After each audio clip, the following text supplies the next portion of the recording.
I'm Yoav, and I work at the EF. I've been working on account abstraction for quite some time now, co-author of ERC 4337. So I started working on these ideas back in 2017. When I first wanted to use Ethereum, I was a new user. I wanted to try it out. And then I realized that in order to try dApp for the first time, I need to buy ETH. Okay, so I'll go buy ETH. Then I realized that it's actually not that easy. I had to pass KYC, and there was a lot of backlog in Kraken. So it took me like 2 months, and then my bank wouldn't do a transfer. And all this to start using an app that wasn't even a financial app. So I realized that something is broken here, that we need to fix onboarding. And that led me to think about how could someone else sponsor my gas? Basically, could a dApp pay for my gas the same way that Web 2 providers don't ask you to pay for to pay their AWS bill? They find other ways to monetize you, but they pay for the bill. They pay for the infrastructure. So I started thinking about how we could do that. And I didn't want to compromise on using meta transactions with a centralized server because that goes against the whole ethos of Ethereum. So I started thinking about how to decentralize that. And this led me to start GSN, the gas station network.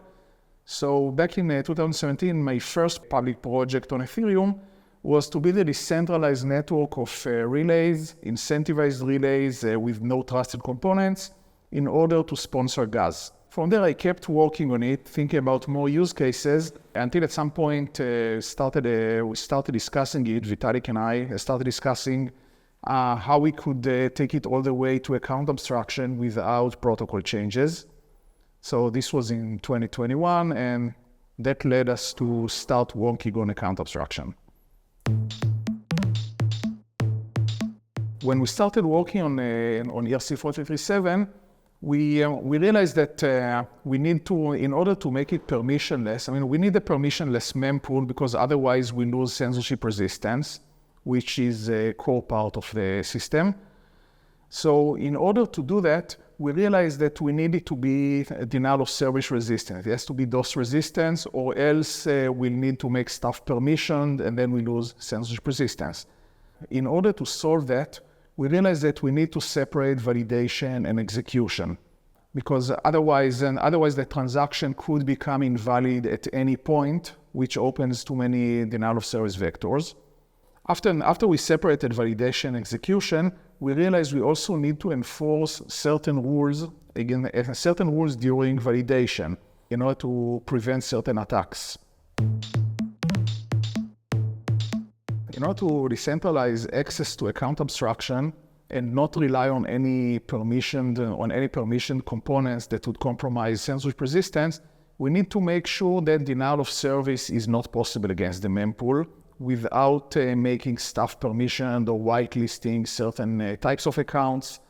In order to solve that, we need to first consider what is full account abstraction and why it causes all of these problems. Full account abstraction means we are also abstracting validation, not just execution. The account has several phases. At the beginning of the transaction, you have to first validate that the transaction is even valid. With the normal EOA accounts, the validation step is hard-coded and is really simple. All you have to do is to check an ECDSA signature with a non-revocable key. So if it was valid, it's going to stay valid. And you have to check the nonce, and you have to check that the account has enough ETH to pay gas. The validation is easy. It doesn't take a lot of computing power. And once a transaction is valid, it's most likely going to stay valid. With account abstraction, with full account abstraction, including validation, now the validation phase is actually state dependent. It's actually EVM execution. This means that a transaction can become invalid after you already validated it. And you also had to spend a lot more resources validating it. You had to actually perform some execution. So you need to start executing the transaction, and maybe at some point it's going to say, no, actually I'm not valid. I don't agree to be executed. And then you need to drop it. And if this happens with one transaction, that's fine. But if you have thousands of transactions in the mempool and they all get invalidated at the same time this way, then you have a denial of service problem. because now someone can keep flooding the mempool with these transactions that never pay but cause a lot of processing. So in order to solve that, we realized that first we need to separate validation and execution so that we know when validation has ended. Now we can limit the amount of gas, the amount of computing power that needs to be spent during validation until the transaction agrees to pay, and then the rest doesn't matter from a DOS perspective because now we are paying for it. So we separated this, but then we realized that we need to enforce a lot of rules in order to keep it safe. Otherwise, there are other denial of service vectors that can happen during validation. To give some examples, consider an account that checks block.number. It checks the block number. Now you have a transaction that is valid in the current block, but no longer valid in the next one. So let's say someone propagates thousands of such transactions to the mempool after the current block has been included, before the next one was built. Now these transactions get propagated through the mempool because they are currently valid. You check them against the current block, they are valid, they get accepted. But then when any builder tries to include them in the next transaction, they're going to realize the transaction actually is no longer valid. It doesn't agree to pay because the block number has changed. So now you have to drop these thousands of transactions, which means that you spent a lot of CPU power, a lot of networking, a lot of network bandwidth to propagate these transactions, and they never get included. So in this example, the problem is that we access the block number, we access an environment opcode during validation. Or another example would be using storage, using state. Let's say you have a singleton contract where you have a flag, and if this flag is 0, then the transaction is valid. If it's 1, it's no longer valid. And now you send thousands of transactions for different accounts, all of them looking at this at the same slot.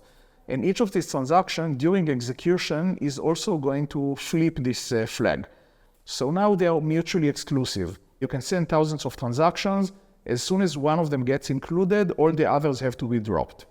So we realized that we need to prevent all of these things in order to be DOS resistant. That's the kind of challenges we had to solve to make 43.7 permissionless. We started adding rules to 43.7, and for the first year or so, we came up with the minimum set of rules that were actually quite restrictive in order to make it safe. But then we wanted to extend use cases as much as possible without compromising safety and opening up those vectors. So then we spent a lot more time after the first year in order to find exceptions we can make, such as allowing access to storage outside the account if it's associated with the account, and many other rules that enabled more use cases. At some point, these rules became quite complex, and we decided to extract them from ERC 43.7 and put them in a separate ERC. So that's 7562. It's the original rules from ERC 43.7 with some additions. And this ERC is used for, there's a reason why it's made a separate one, not just for readability, but for two other reasons. One is that you can have more than one account abstraction proposal, and they're all going to use the same rules because these rules are just, they make sense. They are the safe way to use account abstraction. So 43.7 uses them, but 7560, RIP 7560 for native account abstraction also uses the same rules. So it makes sense to have the rules separate from the actual account abstraction layer. And the other thing is that it's an ERC that is only enforced off-chain because it protects against off-chain attacks. So because it's off-chain, it means that you can actually use the on-chain parts of 43.7 and of 7560. You can use them while ignoring these rules. It means that you will not be able to propagate this transaction through a public mempool, but there are use cases that don't use it. For example, intent solvers. An intent solver is generally a centralized service. So it's a centralized service, and maybe it doesn't want to obey these rules because some use cases are not possible with them. So it will be able to use a native account abstraction with 7560 while ignoring the 7562 rules. And that's fine. It's another use case for account abstraction where making things fully decentralized might not be a priority. It's been 3 years since we started working on it. Last year we launched it on all major EVM chains. And since then, I think ERC-437 gained quite a bit of traction. Last time I checked, it was like 5.3 million accounts on different networks and about 22 million user operations. There are dozens of projects being built on it, very active ecosystem. And we also learned quite a bit just watching all of these transactions. For example, one thing we noticed is that almost all the transactions use a paymaster, which means in gas abstraction that we made a correct design choice making gas abstraction a part of the protocol, because it turns out to be the most popular use case. We learn from it, and this helps us move forward with the next steps of the roadmap. So the majority of the transactions use paymasters, which means that gas abstraction is something that users care about a lot. This can be for multiple reasons. I mean, maybe it's a dApp that wants to sponsor the user transactions. That's a very popular use case. Or maybe the users are paying for the gas, but they are paying with ERC-20 tokens. So maybe they're using token paymasters. There are many use cases for gas abstraction. It's something that we identified even when we started working on a gas station network. And now it confirms now seeing all of this traffic on multiple networks, we see that we were right to focus on this use case. And as you mentioned, we recently released and deployed 0.7. That's a new version of entry point. So currently most user ops are still using 0.6, and I hope that they migrate over time. The migration is a bit painful because there were some breaking changes, and we really hope that it's the last time we make them. Unless there's some security reason that requires us to make additional changes, I hope that this ABI will be final soon. Yes, so that's something that we also noticed over the past 2 years, that some layer 2s wanted to have a competitive edge of having native account abstraction. Notably, zk-Sync and StarkNet have native account abstraction. And both of them are based on 437 with some changes in order to make it part of their protocol. The problem is that it's not done in a uniform and standard way. So each layer 2 takes 437 and adjusts it in ways that are not compatible with other chains. This led to a wallet fragmentation. We suddenly started seeing really nice wallets being developed for these networks, but these wallets don't work on any other network. That's not great for the ecosystem. We don't want wallets to compete on which networks they support. We want them to compete on actual user value, like how to give users more features or better security. So we realized that this needs to be standardized, and I strongly believe that layer 2s should be the way for Ethereum to keep innovating and evolving. So we don't want to over-standardize layer 2s. But for certain functionalities, it makes sense to have a standard. For example, wallets should be able to interact with layer 2s the same way. And we realized that this was not the only case. There are a few more cases where it makes sense to have a standard across layer 2s, which led us to start the RIP, or Rollup Improvement Proposal process, also known as roll call, where we invited all the layer 2s to join a discussion about starting standards. And the first standard we started working on is RIP 7560, which is native account abstraction for layer 2. RIP 7560 is basically ERC-437 in an enshrined, in a protocol level version. It works more efficiently, it becomes part of the protocol. So it has certain advantages. It is much more gas efficient. Initially, it was almost identical to ERC-437, which means that it was quite big and monolithic. That was the first version of this RIP. And then we decided to start making it more modular. We stripped down the original RIP 7560 to the bare minimum, which means having a transaction type that has separate validation and execution and all the required fields in order to do that. But everything else that comes from 43.7, things like validation before execution, like all the validations of a bundle before any execution, or things like 2D nonces and some other features like aggregation, all of these things started moving to separate RIPs that are optional. On some layer 2s, it actually might not make sense to implement some of them, whereas on others, all of them will be needed. For example, on a chain with a single sequencer and no mempool, which describes many of the layer 2s right now, they don't need to run all the validations before any execution because they're not open to the same kind of DOS attacks.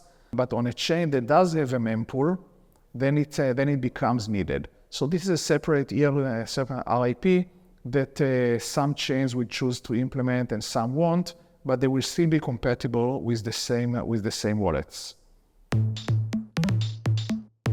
Ethereum Layer 1 is a bit of it's a different kind of chain in the sense that it makes different trade-offs. So I don't think 7560 will be used as is. One reason is that on Layer 1 things takes longer to implement, and it requires not making certain compromises that Layer 2s are comfortable with. To give one example, there's the Solidity ABI. In ERC 43.7, being an ERC, we had to use an ABI. The accounts have to implement a function called validate user op, which means you have an ABI for the account. And in 7560, we did the same because we know that Layer 2s are okay with it. The reason we know it is that they do exactly the same thing in their chain-specific precompiles. Almost all Layer 2s have private precompiles, and these precompiles have Solidity ABIs at the chain level. What they are less comfortable with is waiting a few years in order to standardize something like EOF. Now, going back to Layer 1, on Layer 1, core devs they feel strongly against enshrining Solidity ABIs, so we can't have account ABI. And then they are working on innovations such as EOF, which can take a few more years, but with EOF, it becomes possible to have separate code sections in contracts. So now you can have a validation section and an execution section, and you don't need to enshrine an ABI. We wrote EAP 7701, which does just that. One thing that's important to comment on is that users don't have to wait for this, because one of the primary goals of 7560 is to be fully compatible with the model of ERC 43.7. That means that you can start with a 43.7 account and then upgrade it in place using the same wallet, upgrade it in place to use native account abstraction. So with Layer 2, once we have an EAP, users that start with 43.7 will be able to migrate to whatever EAP we'll have then. We'll make sure it's compatible. This way you can have gradual migration and not have to wait until core devs agree on an EAP. There has been a lot of demand from users, from wallet developers, on adding certain functionalities such as batching or gas abstraction to adding them to EOAs as well. You can't have full account abstraction in EOA because it has this unrevocable ECDSA key, but it could get other functionalities.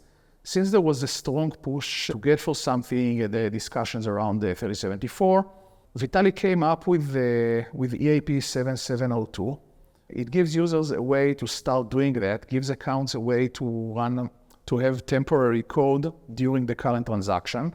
And what's great about this EAP is that it makes it easy to make EOAs appear like ERC 43.7 accounts, which means that they can use the same paymasters that account abstraction would use, and they can have any kind of logic during execution. They can use the same mempool.